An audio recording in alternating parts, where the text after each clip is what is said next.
तपाईँ यदि फलाम प्रयोग गरेर चाहिँ कोठा निकाल्दै हुनुहुन्छ अथवा कोठा बनाउँदै हुनुहुन्छ भने तपाईँको संरचनामा महत्त्वपूर्ण कुरा र सुरक्षित राख्नुपर्ने भनेको रडहरू नै हो।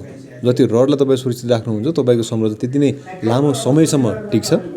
त्यसको लागि आज हामी कुरा गरौँ तपाईँले एकदम जेनरल सामान्य तरिकाले कसरी चाहिँ रडहरूलाई सुरक्षित राख्न सक्नुहुन्छ।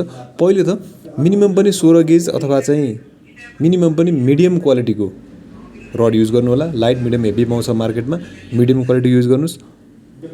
दोस्रो भनेको वेल्डिङ गर्दाखेरि रड कुनै पनि दुईवटा रड जोड्दाखेरि होस् अथवा रड जोड्दाखेरि फुल वेल्डिङ गर्नु होला। फुल वेल्डिङ गर्ने र फाइलिङ गरेर अथवा ग्राइन्डिङ गरेर चाहिँ त्यसलाई लेबलिङ गरिदिने।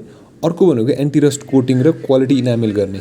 एन्टिरस्ट कोटिङ एज अ प्राइमर गर्नु परिहाल्यो र इनामेल कोटिङ पनि अब कति कोट गर्नुपर्छ त्यो साइड कन्डिसन अनुसार हेरेर गर्ने। र अर्को भनेको चाहिँ पर्याप्त मात्रामा रडको सपोर्टहरू दिने। रडहरू धेरै लामो छन् भने बिचमा सपोर्टहरू चाहिन्छ, किनकि भोलि माथि लोड पर्दाखेरि चाहिँ तपाईँको लच्किन सक्छ। त्यस कारणले कुन ठाउँमा कति पोस्टहरू कति सपोर्ट दिनुपर्छ त्यो राम्रोसित चाहिँ प्राविधिक ढङ्गबाट हेर्नुपर्छ। र अर्को कुरो के छ भन्दाखेरि रडलाई पानीबाट जोगाउने। तपाईँको रड चाहिँ खिया लागेर बिग्रिने चान्स धेरै बढी हुन्छ। त्यस कारण रडलाई सकभर चाहिँ चिसो ठाउँ छ भने अथवा चाहिँ त्यसलाई चिसोबाट चाहिँ बचाउने तरिकाले ढाँचा बनाउने।